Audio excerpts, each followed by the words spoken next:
Di tengah pandemi COVID-19, masyarakat diharapkan mulai melirik sektor lain seperti pertanian. Namun dalam hal ini, pertanian yang diharapkan adalah pertanian yang memanfaatkan teknologi.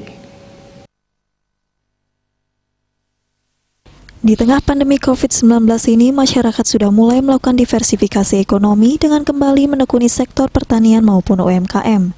Tentunya masyarakat mengalami berbagai kendala yang selama ini sebagian besar masyarakat mengenal pertanian konvensional. Dewasa ini, pertanian yang tidak memanfaatkan teknologi akan sulit memberikan hasil maksimal. Dalam upaya menghasilkan hasil maksimal dengan cara efisien dan cepat, pertanian harus memanfaatkan teknologi, tidak lagi menggunakan cara-cara konvensional. Teknologi juga membantu untuk menghasilkan pertanian yang bermutu dan berdaya saing. Di negara-negara maju seperti Tiongkok dan Jepang mampu menghasilkan hasil pertanian yang berkualitas, namun hal ini tampaknya kurang begitu dipahami oleh banyak orang. Karena pertanian yang selama ini kita kenal itu pertanian konvensional.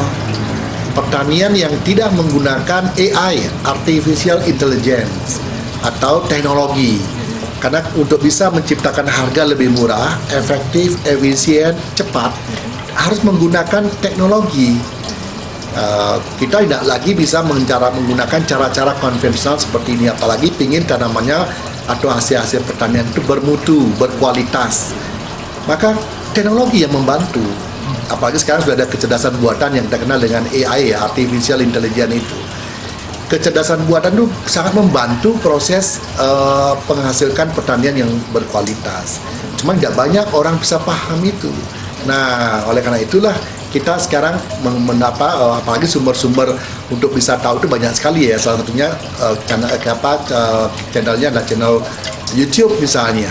Itu sudah banyak memberikan bagaimana di Jepang, di China, di negara-negara maju menghasilkan pertanian dan hasil-hasil pertanian yang berkualitas. Balik kenapa nggak mencontoh?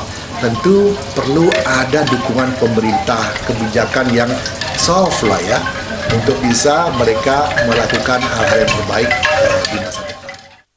Oleh karena itu, peran pemerintah sangat diperlukan dalam mendukung pemanfaatan teknologi dalam sektor pertanian, melalui kebijakan-kebijakan yang proaktif dan memihak sektor pertanian. Agung Ria, Pali TV.